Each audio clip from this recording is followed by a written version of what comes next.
Aloha! Welcome to Marriage on the Spot. We're your co-hosts, Kent and Elizabeth Kitagawa.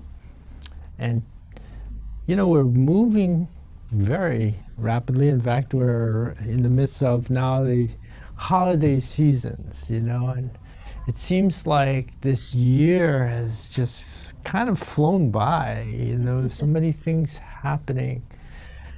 But that's how life is, right? This is how we move through the speed of light, or speed of life. Yes, we would say. And you know, it's interesting to how in this ebb and flow of life's circumstances, our relationship also changes. I mean, we like to think that we have, you know, a pretty solid, stable relationship, and it you know, and it is. You know, we can experience a stability, but also we have to also recognize that these changes will impact us as individuals, as well as a couple, and as a family. Yes, Right. You said the magic word, as a family, because we had a lot of family changes lately, since our daughter is now deployed, and our son-in-law is the father of 4 boys. Yeah, And it's a single parent right now. single parent, yeah, so my goodness, so we help in when we can, but Right. Right. But you know, these are the types of changes that we experience, yes, right? And it's right in the midst of the holiday season, Yes. right? And these seasons, you know, for us represent, you know, sometimes very positive things, like the holidays is considered a joyous thing, but for some of us, it's not. You know, Yeah. for a lot of people and a lot of couples, I think we actually know some couples who have had well, significant losses. several couples. Right. I remember last Christmas, the week before Christmas, we had 3 funerals to go to. Just the week before Christmas. That was probably the worst Christmas in that way. Sure. But then there's different things, and there's sicknesses, and there's joy in between. And I had my brother sick in Switzerland, and so he was in the hospital for a little while. And just this week he said, I didn't want anybody let you know, but I was close to death. So there is seasons to rejoice. Like I rejoiced yesterday because he himself could tell me what he went through. He could talk, and this week he could get home since a while for the first time. So I appreciate good seasons more when they were bad before. But Yeah. we wish you a good season, and knowing God is always in your life with you if you let Him. That Well, knows this is, us. you know, this is where we kind of wanted to start out from. Actually, is the word, you know, the word of God, the scriptures describes this very situation, this human situation, you know, in Ecclesiastes. And I think that, well, you know, I can remember a song, actually, a very famous folk song that was came out of this very scripture. But it says here in Ecclesiastes 3, right? For everything there is a season and a time for every matter under heaven. A time to be born, a time to die, a time to plant, and a time to pluck up what is planted, a time to kill, and a time to heal, a time to break down, and a time to build up, a time to weep, and a time to laugh, a time to mourn, and a time to dance. We can feel, this rhythm, the rhythm of life, as as things, we have the positive, we have the growth, we have birth, we have we have planting, and watching things and nurturing things, but there's also times the Lord, describes times when we need to actually reap, or we need to kill, Put prune stuff away, aside, yeah.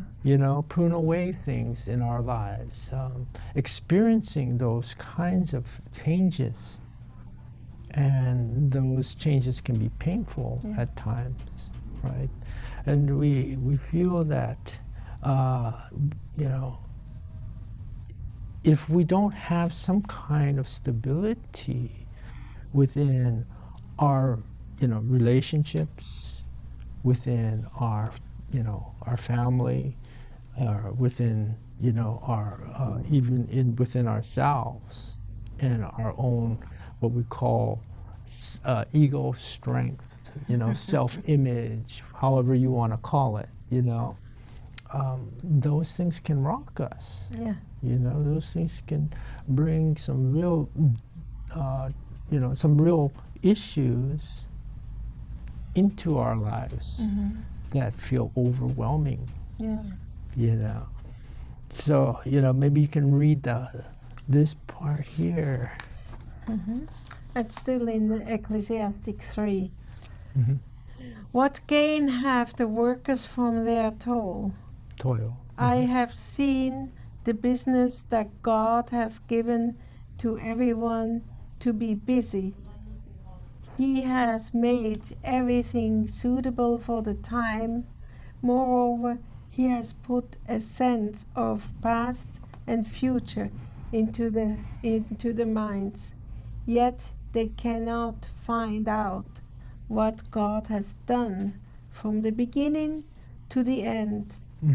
That's an interesting part there, that God has put it into our minds, into our hearts. It says in some translation says God has put eternity, a sense of eternity, into our hearts, and yet we cannot find out what God has done from the beginning to the end. And it almost seems, this mystery that God has set us into. Right? Yeah. But within that, He has placed us in this material realm. And maybe you can read the rest of that. I know. Where was I? I'm sorry. Right there. I know that there is nothing better for them than to be happy and enjoy themselves as long as they live. Moreover, it is God's gift that all should eat and drink and take pleasure in all their toil. Toil. Sorry. I know that whatever God does endures forever. Nothing can be added to it, nor anything taken from it. God has done this so that all should stand in awe before Him. That which is already has been, that which is to be already is, and God seeks out what has gone by. Yeah, when I think about back, you heard me struggling a little bit with reading. A few years ago, I could have read that very easy. But the last 3, 4, 5 years got more and more difficult because of my eyesight. And doctors don't give me much hope. Right. But I know God is still there. And this is a whole new season for us as a couple. Mhm. What I could do before, cannot necessarily do now. Life got more complicated for me, Mhm. and it got more complicated for you. Mhm. Kent now has to give me certain food out of the fridge because I can't see the food, what it is, unless they are on the very front shelf, on the top shelf, as it. So then I'm okay. But not everything can be on the top front, so he has to give out what I ask him before I even start cooking.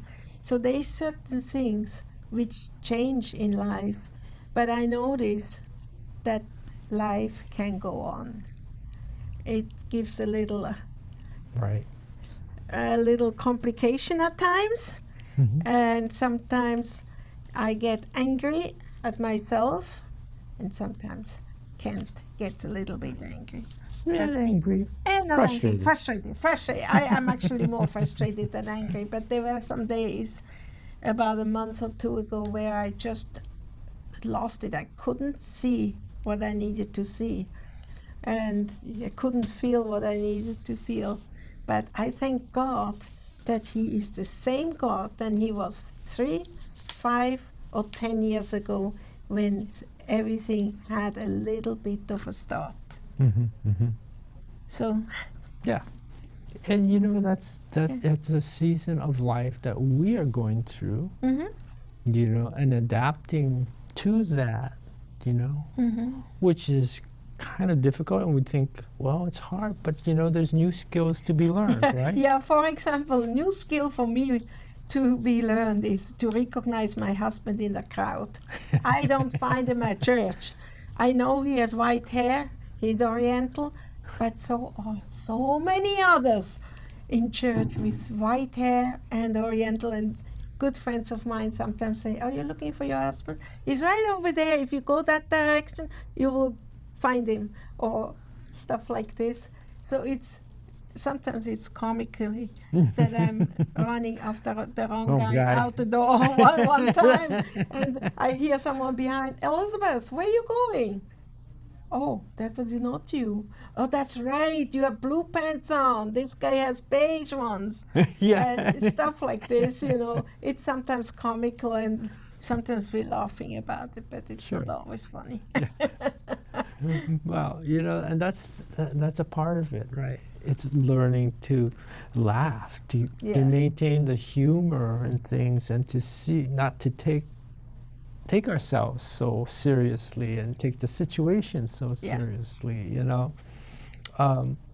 and learning, adapting. And that's, I think, if anything, that we are, learning to be more flexible about things, and being more understanding about things, and like Elizabeth mentioned, I have to do a little bit more, around the house, or to help her find things, or On shop.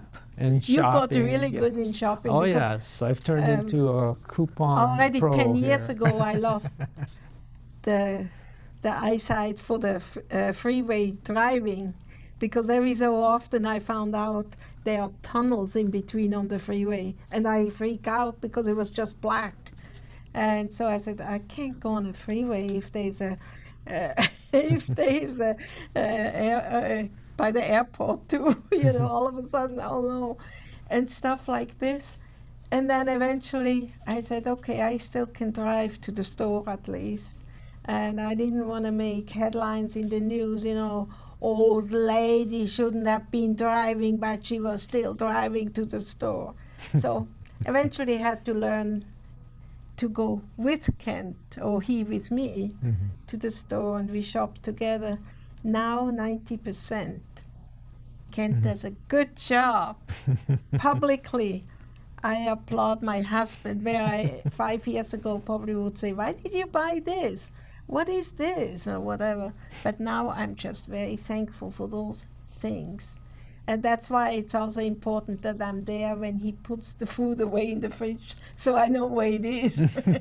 Yeah, a lot So of yeah, times I give it we to have you a to lot of put laughter, but Yeah. the frustration is in between, Sure. and that's It's just indispensable. part That's of life. part of life. It's a Yes. part of change. And this is another thing we have to recognize is that, frustration, those negative feelings of, being frustrated, of being confused, of being angry at times, anger being a secondary to frustration or feeling overwhelmed, and we have to recognize that that's also a part of life, and there's a time for that also, right?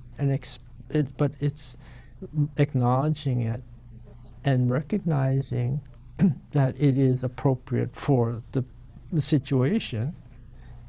When Elizabeth gets frustrated about something she can't see or something she can't do that she used to be able to do quite easily, before, well, it's appropriate for us to get frustrated, and to express frustration, and that's okay. I used to be frustrated with Ken's mom.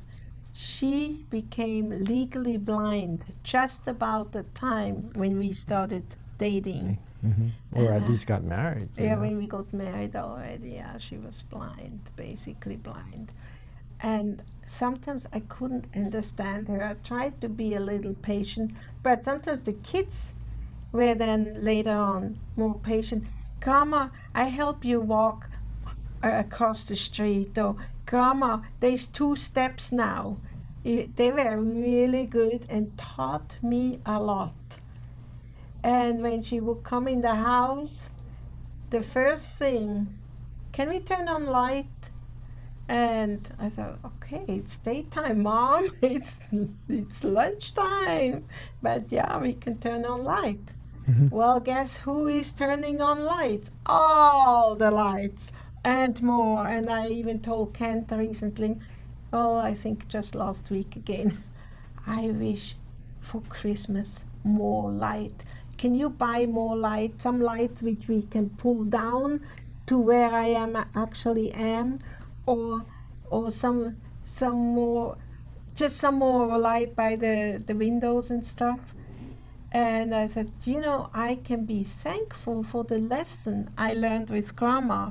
And I was half patient with her. Now I would say I'm only half patient. Because she was the one, she wanted to see the pictures which she took. But I had to say, Mom, that's upside down. Turn it around. Well, if I'm not really careful and watch something slowly and people don't just go, oh, did you see that? Look at that. I said, wait, I didn't see it. Oh, okay. Here, you look at it. No, you have to leave it quiet like this, and then I have to focus the right point. And I share that because that was a difficult lesson for me when Grandma went through it. And it's probably more difficult now for me now, and for my dear husband, who uses mostly a lot of patience. And I thank you for that. Yeah, that's part of everything. There is a season. So Right. one day I see clearly when we are in heaven. Yeah. But you see, this is a type of loss, and these are the things that we have to, and like we mentioned before, some people have had, we known family members who have experienced significant losses themselves, especially during this holiday season, and it makes for a very, makes it very difficult now, during this time when everything is gearing up, for celebrations, for them to feel any kind of, and so, recognizing this, and patience, we have to have patience with them patience with their sorrow, you know, understanding and compassion for the grief, because that's a different kind of loss, Yes. you know, but very real, you know. And these are the you know the things that even we as ourselves, recognizing that grief is a part of life, Yeah. just as you know, just as the scripture was talking about, there's a season, a time for every purpose under heaven, and grief, sorrow, Yeah. you know, after this kind of loss is appropriate, and we have to give ourselves permission to grieve. A lot of times people want to rush through that, you know, they don't want to have to deal with that, but you can't, Yeah.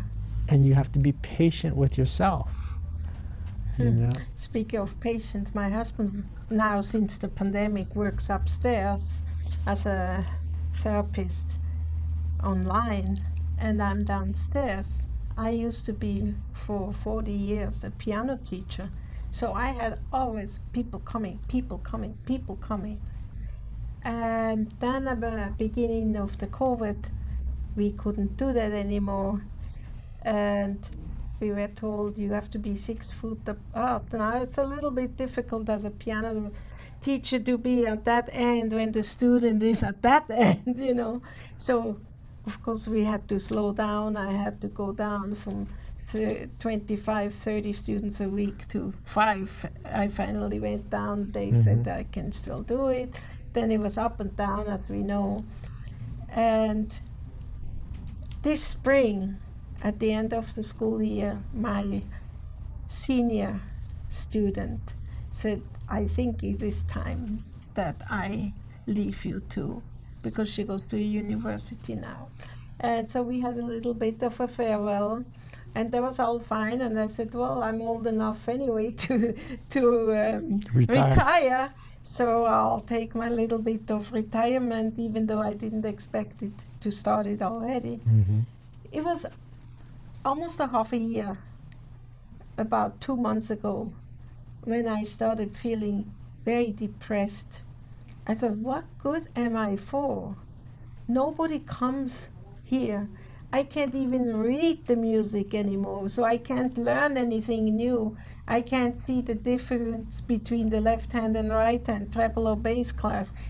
I can't do anything which I'm so used to do for so many years. And then after about 2 weeks, I realized what it is. It was not the piano. It was people coming to the house.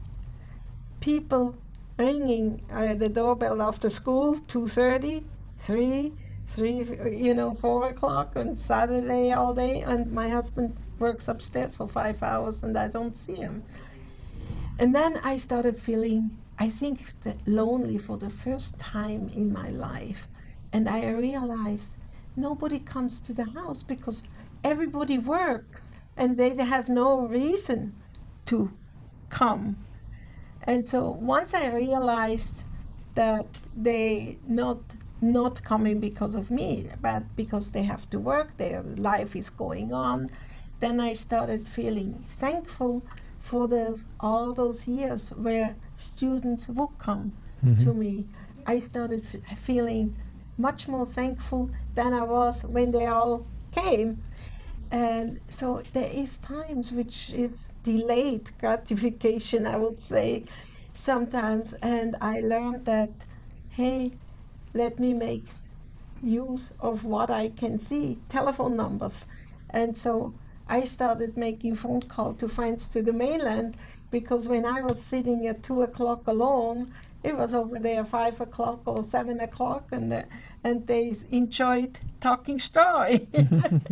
So we can learn something new and bring some new joy in life, even when in the moment it looked dim. So I'm thankful that for the phone now, and thankful that I can read the numbers, even though I have to close one eye so that I don't see double double digit, which happened a few times. But yeah, God is faithful, and no matter what you're going through, God is leading you. Mhm. God is helping. Right. Yeah. And sometimes, if we can make meaning, get some kind of meaning and purpose out of our situation, is, like you said, learning to adapt and learning a new skill. It Yes. pushes us, it really does push us to grow Yes. in new ways. Like we're now you're learning, hopefully soon we'll be able to, to use audio books, and Which, audio yeah. learning. I like and to things take like this. notes when I read. And I tried that, but I couldn't read afterwards my writing anymore. Luckily, Kent could sometimes read a sentence or two, which I myself couldn't read anymore. I mean, The writing is so. let's put in your writing was always much better than mine anyway. So if I can learn to read my writing, I can read yours definitely. Oh, okay. Thank you. Thank you. So it's having, and this is where we work together. We laugh, Yeah. we have to laugh, but we can work together on this because I can read, back her notes to her, and Whether I want to or not. to let you know what I wrote. and we can grow together in different ways using different media, finding different ways to adapt together. And this is the part, our relationships can find new avenues of growth, even in these kinds of seasons. We just have to be patient. We have to be compassionate with one another Yes. and understanding. Yeah. So, well, we thank you so much for being with us in Marriage on the Spot. And if you folks have, if there's anything that you would like to ask, or if there's any concerns, or even if there's a prayer request, there's our numbers on the screen. You can call us, and we would like to hear from you. So God bless you. Have a great holiday season in life God bless and you. together. And Amen. aloha.